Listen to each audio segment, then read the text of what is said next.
past Sukkot, one of our guests followed me into the kitchen and asked me an insightful question. Perhaps she was inspired to do so, as she was one of several guests at our table, all connected to shul, yet not necessarily to each other. She inquired on what basis we choose our guests. Question. I do not recall the answer I gave her that day, but the question lingered on in my mind long after the meal was over and the dishes were cleaned and put away. It occurred to me some time later that the answer to this question could be found in the Pesach Haggadah at the onset of the Magid section. We begin Magid with the well-known Aramaic declaration, Lachma Anya diachalu avatana bara de Mitzrayim, kol dichvin yeteh v'yechol, kol ditzrich yeteh v'yifsach, which translates as, this is the bread of affliction which our ancestors ate in the land of Egypt. All who are hungry, let them come and eat. All who are needy, let them come and celebrate the Passover with us. Even youngsters are taught that this is not a proper way to extend an invitation. All our guests are already seated at our table. No one else can even hear our call. Nonetheless, there must be some value in posing this offer beyond declaring that we're no longer slaves eating matzah in Egypt, but rather have the autonomy to invite guests to our Seder table. Otherwise, why else would we begin the essence of the Haggadah in this fashion? The passage of the Lachma Anya refers to our servitude in Egypt. The Rav points out that not all Jews had the identical experience there. Not all were slaves. For example, the members of the tribe of Levi, as well as Jewish aristocracy who paid taxes, were not enslaved. Moreover, even amongst those who were enslaved, it was not a uniform oppression. And yet, nonetheless, there was something homogeneous amongst all Jews. It was the sense of solidarity, everyone feeling the other's pain, sharing the little that they had with the next person who had even less. Following the example of our ancestors' solidarity, we too make a declaration that we are concerned with the needs of our community members. Leading up to Pesach, we share in the responsibility of Mavchitim, giving charity to allow the Kol Dichvin among us, those who are hungry and in need of money, to be able to purchase provisions with dignity and sit like kings at their Seder free of worry. The Baal Haggadah goes on to include another category of people as well, Kol Ditzrich, all who are needy. This is referred to monetary needs. Interestingly, the solution offered for the needy is not that they should come and eat like the hungry. Rather, they should come and celebrate. The Ditzrich does not need our food nor anything physical that one can offer him.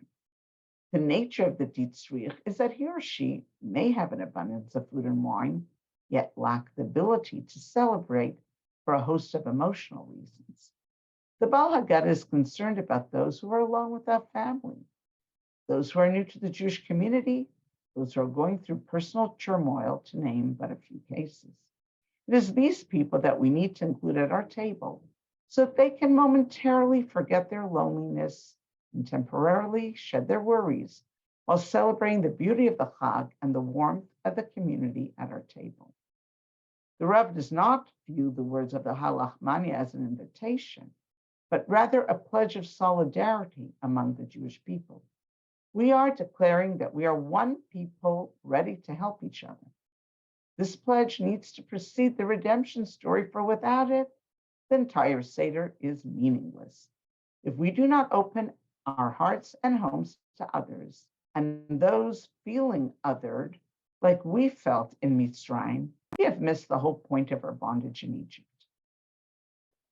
Rav Kook has a slightly different spin on the message of the Lachma Anya, and points out that the character of this night is to feature the light of Chesed by caring for our fellow Jews, connecting us all the way back to Avram Avinu. On Seder night, when we are about to relive the redemption story around our Seder table, it is of utmost importance that we do so in a Jewish way, in the way that we were taught by our forefathers.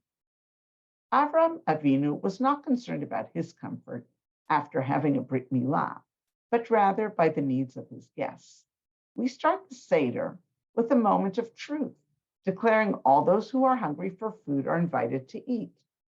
All those who need spirituality and camaraderie are welcome to celebrate with us. But unless we acted upon this before Pesach, putting our demands aside and caring for those who await our invitation, then our words at the beginning of Magid are not truthful. Unless we go beyond our comfort zone, our small circle of friends, and additionally include those whose lives would be hugely enriched by being included at our table, we can't honestly look ourselves in the mirror and say that we have continued the Jewish light of Chesed. Unless there is room in our hearts for the newcomers, the singles, those struggling with infertility, the widowed, those facing all sorts of adversity, how can we continue with the Seder if we haven't mastered the lesson of nationhood instilled in us by Avraham Avinu? According to Rav Kook, the Lachma Anya is a check and balance, making sure we have indeed fulfilled Achnasat Orchim in the truest sense of the mitzvah. Rav Eli Sadan, Rosh Yeshiva of the Military Academy, B'nai David Eli, adds yet another dimension to this passage by introducing the novel concept of Lechem Emunah, the matzah representing the bread of faith. Despite all the hardships that have befallen the Jewish people, despite all the national and personal destructions that have come our way, for over 3,300 years, we have continued to eat matzah representing the bread of freedom at every Seder. The nature of Bnei Israel is to hope. Even when we were in Egypt, the righteous women led the way with their faith and showed the men that there was reason to have hope. They weren't focused merely on their present physical destination, but on their future destiny. The same matzah that the Jews began to eat in Egypt, they still are eating to this very day, year in, year out. This matzah testifies to the faith of the Jewish nation, hence the name, Lechem Emunah. Our commitment to reenacting the eating of matzah is our secret for personal and national redemption.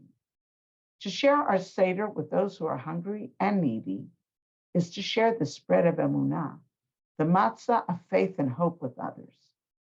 I do not think there is a greater gift in the world than to offer faith and hope to a fellow Jew in need.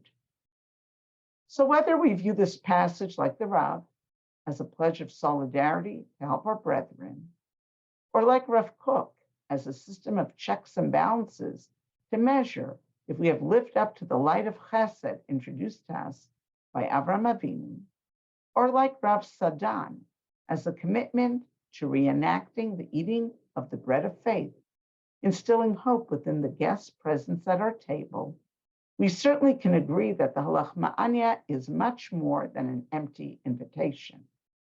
May we all merit the sensitivity needed to ensure an uplifting Seder experience for our families and guests around our table, while committing to include the Tzrich among us. Wishing all a Chag Kasher V'Sameach.